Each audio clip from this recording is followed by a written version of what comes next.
नमस्कार बंधुओं, मैं धीरज कुमार निर्भय दिल्ली विश्वविद्यालय से। आज हम सभी आधुनिक जीवन शैली जीते हैं। आधुनिक जीवन शैली ने मनुष्य को इतना व्यस्त कर रखा है कि बहुत सारे मनुष्य जो हैं दैनिक समस्याओं में इतने उलझे हुए हैं कि वह खुद के बारे में, खुद के विषय में बहुत ज़्यादा जो है सोच नहीं सकते, चिंतन नहीं कर सकते। और यहाँ तक कि जो एक बहुत ही महत्वपूर्ण बात है कि वो खुद से जो है प्रेम भी नहीं कर सकते। यानी जो प्रकृति का बनाया हुआ यह शरीर है, जो माता पिता के कारण जो हमें प्राप्त हुआ है, यह मानव जीवन है, तो हमारा जो शरीर है, यह जो जीवन है, उसके प्रति लगाव, उसके प्रति प्रेम, खुद से प्रेम करना। हम दुनिया से प्रेम करते हैं, दुनिया की हर चीज़ से प्रेम करने की बात करते हैं, तरह तरह की चीज़ें बात करते हैं, तरह तरह के चिंतन करते हैं, लेकिन खुद के प्रति कितना चिंतन करते हैं, खुद के बारे में कितना सोचते हैं, खुद से कितना प्रेम करते हैं, यह तय नहीं कर पाते हैं। जब तय नहीं कर पाते हैं तो हमारी प्राथमिकताएं जो हैं वो अलग रहती हैं। और जब प्राथमिकताएं अलग रहती हैं जीवन में, तो हम उन चीज़ों की ओर भटक जाते हैं जिनकी अपने जीवन में आवश्यकता नहीं होती है। और आवश्यकता हमारे जीवन में नहीं है, लेकिन उसके लिए हम संघर्षरत हो जाते हैं, उसके प्रति ज़्यादा सोचने लगते हैं, जबकि आपके जीवन में आपके अपने खुद के प्रति, खुद के उत्थान में जो है उसका बहुत ज़्यादा योगदान नहीं रहता है। और इसलिए आज मैं इन्हीं चीज़ों पे बात करूँगा। चयन की प्रक्रिया, खुद से प्रेम की प्रक्रिया, और जिनका संबंध जो है शारीरिक स्वास्थ्य से भी है, मानसिक स्वास्थ्य से भी है, और प्रकृति के संरक्षण से भी जुड़ा हुआ है। आज हम सभी देख रहे हैं कि किस प्रकार जो है अंधाधुंध उपयोग के कारण जो है बहुत सारी चीज़ें जो हैं आज नहीं मिल पा रही हैं, और उनका अकाल हो रहा है। लोग उसके कारण परेशान हो रहे हैं, सरकार भी परेशान हो रही है, और दुनिया भी परेशान हो रही है। तो ये चीज़ें जो जीवन के लिए महत्वपूर्ण नहीं हैं, उसमें क्यों उलझना। जैसे एक युद्ध को ही देखा जा सकता है। आज अमेरिका इजराइल का जो युद्ध है ईरान के साथ, या यूक्रेन का जो है रूस का जो है यूक्रेन के साथ है, जिसकी आवश्यकता नहीं है। कोई भी ऐसी आवश्यकता नहीं, मुझे नहीं लगती कि जिसके कारण यह युद्ध होना चाहिए, लेकिन युद्ध हो रहा है। बहुत से लोग मारे जा रहे हैं, और दुनिया का वो संसाधन जो मनुष्य के उपयोग के लिए होना चाहिए था, मानवता के उत्थान के लिए होना चाहिए था, उनका उपयोग जो है युद्ध में किया जा रहा है, एक दूसरे को नष्ट करने के लिए किया जा रहा है। और प्रकृति को जो है प्रकृति के साथ जो है खिलवाड़ किया जा रहा है। प्रकृति ने जो चीज़ें हमें प्रदत्त की हैं, प्रदान की हैं हमारे उत्थान के लिए, हमें अग्रसर होने के लिए, वो चीज़ें हम जो है गलत चीज़ों में इस्तेमाल कर रहे हैं, और जिसके कारण सामान्य मानव का जो जीवन है वो दूभर हो जा रहा है। हम सभी देख ही रहे हैं कि किस प्रकार जो है इन युद्धों के कारण जो है, जिनकी कोई ज़रूरत नहीं है, उन युद्धों के कारण जो है दुनिया जो है किस प्रकार परेशान है। चाहे जो भी करें, लेकिन कुछ नेताओं की गलतियों के कारण जो है कुछ ऐसे जो लीडर्स हैं, वर्ल्ड लीडर्स हैं, जो अपने अलग अलग देशों के लीडर्स हैं, जो चाहते हैं कि दुनिया में इस तरह की चीज़ें चलती रहें। उनकी जो आकांक्षाएं हैं, उनका जो लालच है, उनको वो जो है उनका जो है की पूर्णता होती रहे। लेकिन ऐसी पूर्णता से जिसमें लाखों लोग मारे जा रहे हों, हज़ारों लोग तबाह हो रहे हों, तो क्या यह ज़रूरी है? इजराइल फ़िलिस्तीन के साथ जो युद्ध चल रहा है, रूस के जो यूक्रेन के साथ युद्ध लड़ रहा है, या ईरान जो है इजराइल और अमेरिका के साथ लड़ रहा है, इन युद्धों की आवश्यकता क्या है? कोई आवश्यकता नहीं है। लेकिन एक जो है अंदर का जो घमंड है कि हम शक्तिशाली हैं, हम दुनिया को अपने इशारे पर लेकर चल सकते हैं, चाहे वो अमेरिका का हो, या इजराइल का हो, या ईरान का हो, या रसिया का हो, यह लोगों पे थोपा जा रहा है, और लोग उससे परेशान हो रहे हैं। और बहुत से लोग उसके कारण जो है हताहत हैं, बहुत से लोग मारे जा रहे हैं। और साथ ही साथ जो है प्रकृति का भी नाश हो रहा है, नदियाँ तबाह हो रही हैं, बहुत सारे जो कृषि योग्य ज़मीन है, जंगल हैं, वो सारे जो है बर्बाद हो रहे हैं, इन लोगों के कारण हो रहे हैं। लेकिन अगर इन्हीं चीज़ों का इस्तेमाल अगर मनुष्य के हितों के लिए किया जाता, मनुष्य की आवश्यकताओं की पूर्ति के लिए किया जाता, उनके उत्थान के लिए किया जाता, तो संभवतः अगर पिछले 200 सालों का इतिहास अगर दुनिया का पलट कर देखा जाए तो आज जहां मानव है, मानव आज से कहीं आगे होता।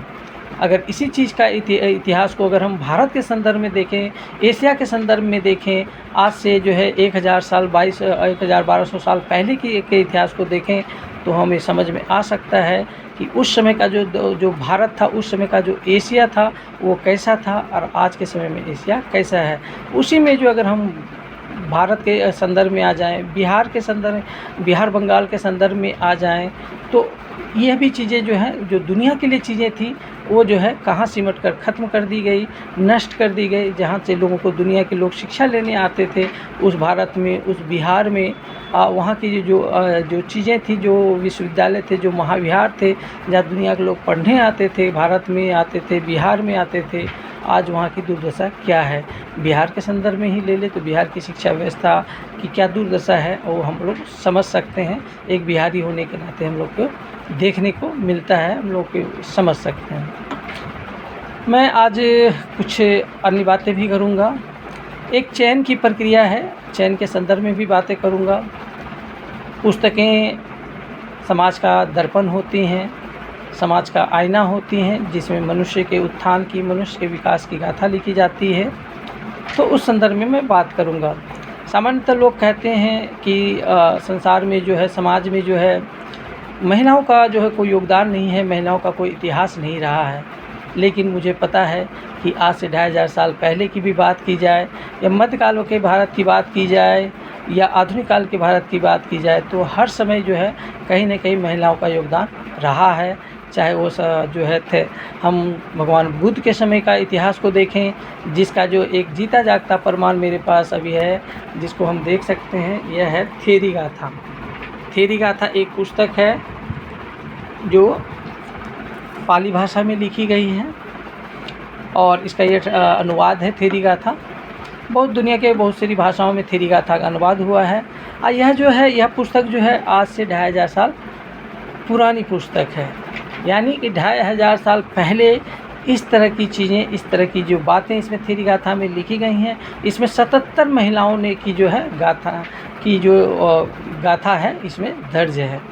वो महिलाएं जो समाज में निकल कर के उन पर उस रूप में जो अग्रसर हुई, जिस रूप में जो है भिक्षु संघ और दूसरी ओर जो है भिक्षुनी संघ। भगवान बुद्ध के समय का यह इतिहास है भारत का, और यह भारत को गौरवान्वित करने के लिए है।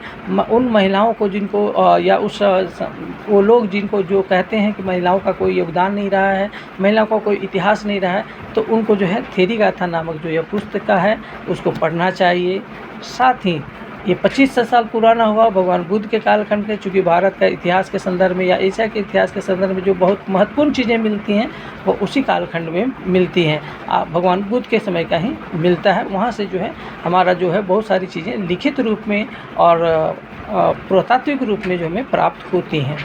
उसके बाद 200 साल बाद की बात अगर करते हैं, 2500 साल के बाद भगवान बुद्ध के महापरिनिर्वाण के बाद जो की बात करते हैं, तो 2300 साल पहले जो है हम सभी जानते हैं कि सम्राट अशोक, किस प्रकार सम्राट अशोक ने बौद्ध धर्म को जो पूरे एशिया में फैलाया, एशिया ही नहीं यूरोप और अफ्रीका तक उसको फैलाया।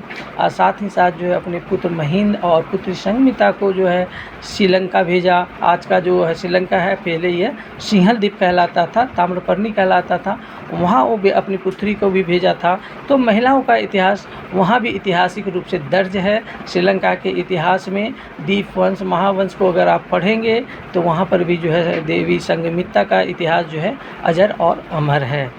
तो महिलाओं का इतिहास भारत के संदर्भ में और भारत के एशिया के संदर्भ में जो है 2500 साल पहले, फिर 2300 साल पहले भी आप देख सकते हैं। उसके बाद अगर हम आते हैं कुछ ऐसी बातों, किताबों के बारे में बात करते हैं जिनका मनुष्य जीवन के, मनुष्य के उत्थान में जो है बहुत महत्वपूर्ण योगदान है। अगर आधुनिक संदर्भ में हम ले लें तो जो हमारी चयन की प्रक्रिया है उसके संदर्भ में भी हमें सोचना चाहिए। मेरे पास एक पुस्तक है, स्वामी विवेकानंद जी की है, नवजीवन प्रकाश। यह जो है स्वामी विवेकानंद जी की पुस्तक जो है, यह स्वामी रामकृष्ण मठ नागपुर से प्रकाशित है और इस पुस्तक का नाम है परिव्राजक। स्वामी विवेकानंद जब यूरोप की दूसरी यात्रा पर जाते हैं तो वहाँ का जो उस समय यात्रा की डायरी लिखते हैं, उसी का अनुवाद है यह परिव्राजक पुस्तक, जिसमें आपको भारत के इतिहास के संदर्भ में, एशिया के इतिहास के संदर्भ में बौद्ध धर्म की देन, बौद्ध धर्म की महानता, बौद्ध धर्म के बारे में यहाँ तक कि जो तथ्य आजकल आते हैं, जो छुपाए जाते हैं हम लोगों से, जगन्नाथपुरी के बारे में, भगवान बुद्ध के बारे में, ये श्रीलंका के इतिहास के बारे में, तो वो चीज़ें जो है परिव्राजक पुस्तक में आपको देखने को मिलेगी। जगन्नाथ जी कौन हैं, जगन्नाथ जी की जो पूजा आज हो रही है वो आदि बुद्ध हैं, और आदि बुद्ध को क्या कहा जाता है, क्या माना जाता है, इसको आप समझ सकते हैं। यह पुस्तक परिव्राजक एक पुस्तक है, इसको आज जो है हम युवाओं को, हर व्यक्ति को ज़रूर पढ़ना चाहिए, खासकर जो इतिहास के प्रेमी हैं, जो संस्कृति के प्रेमी हैं, जो धर्म के प्रेमी हैं, जो मानवता के प्रेमी हैं, उनके लिए। और मेरे पास 2 पुस्तक और है। एक पुस्तक है गुरु नानक देव जी की, प्रोफेसर साहिब सिंह जी के द्वारा लिखी हुई यह पुस्तक है, जिसमें जो है गुरु नानक देव जी के जो उन्होंने जो है 3 उदासियाँ की थी, 3 उदासियों में उन्होंने जो है लगभग जो है सारा एशिया जो है उन्होंने छान मार लिया था। सिंह ब्रदर्स अमृतसर से यह पुस्तक प्रकाशित हुई थी और इसमें जो है प्रथम उदासी, दूसरी उदासी और तीसरी उदासी के हर उस स्थल के बारे में जिक्र किया गया है जहाँ जो है हमारे गुरु नानक देव जी जो है गए थे, दर्शन करने गए थे, देखने गए थे, वो धम्म यात्रा पे गए थे एक तरह से, और उन स्थानों को देखने के लिए, वहाँ के लोगों के बारे में जानने के लिए, समझने के लिए गए थे। उसके उपरांत जब उन्होंने जो है अपने यहाँ भारत में वापस आकर के जो है उन्होंने जो है सिख धर्म की स्थापना की, और जिस सिख धर्म के बारे में हम सभी जानते हैं कि आज जो हिंदुस्तान अगर बचा हुआ है, भारत में अगर जो है इस्लाम के इतर कोई धर्म को मानने वाले लोग अगर हैं, चाहे भारतीय संस्कृति के लोग अगर जीवित हैं, तो वह जो है हमारे सिख धर्म के कारण ही जीवित हैं। हम सभी जानते हैं गुरु नानक देव जी के इतर जो है हमारे गुरु तेग बहादुर जी ने अपना जीवन बलिदान कर दिया, गुरु गोविंद सिंह जी ने अपना जीवन बलिदान किया, उनके चारों पुत्रों जो है वो भी देश के लिए, समाज के लिए अपने जीवन को कुर्बान कर दिए। सर्वंशदानी गुरु गोविंद सिंह जी को कहा जाता है। तीसरी पुस्तक वही है जो है साहिब कमाल गुरु गोविंद सिंह जी, दौलत राय की दृष्टि में, यह दौलत राय जी ने लिखी थी, साहिब कमाल गुरु गोविंद सिंह जी, जिसमें बहुत सारी ऐसे इतिहास की बातें हैं। इतिहास के संदर्भ में गुरु गोविंद सिंह जी के बारे में, सिख धर्म के बारे में हमें ये तथ्य देखने को इस चीज़ से सत्यता इन पुस्तकों से मिलती है। और ख़ासकर गुरु नानक देव जी की जो पुस्तक है उससे यह बात स्पष्ट हो, जो मेरे विचार हैं, जो मैंने इस चीज़ से निकाला है।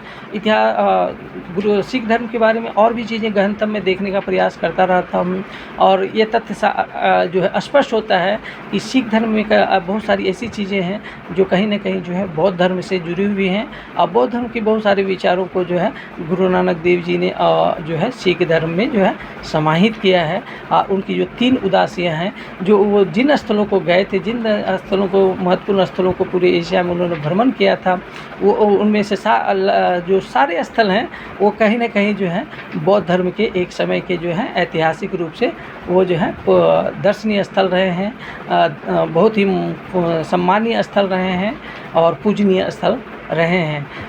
गुरु नानक देव जी की 3 उदासियों के बारे में जानने का प्रयास हर व्यक्ति को अवश्य करना चाहिए, खासकर जो इतिहास के संदर्भ में, भारत की संस्कृति के संदर्भ में अध्ययन करते हैं, साथ ही साथ जो है भारत के जो विभिन्न धर्म हैं, जो भारत में जो धर्म जन्मे हैं, उनके संदर्भ में अगर जानने का प्रयास करते हैं तो उनको गुरु नानक देव जी की 3 उदासियों के बारे में जानने का प्रयास अवश्य करना चाहिए। एक पुस्तक परिव्राजक मैंने बताई, यह भी जो है बहुत ही महत्वपूर्ण है आधुनिक भारत के संदर्भ में और ये भारत के इतिहास के संदर्भ में।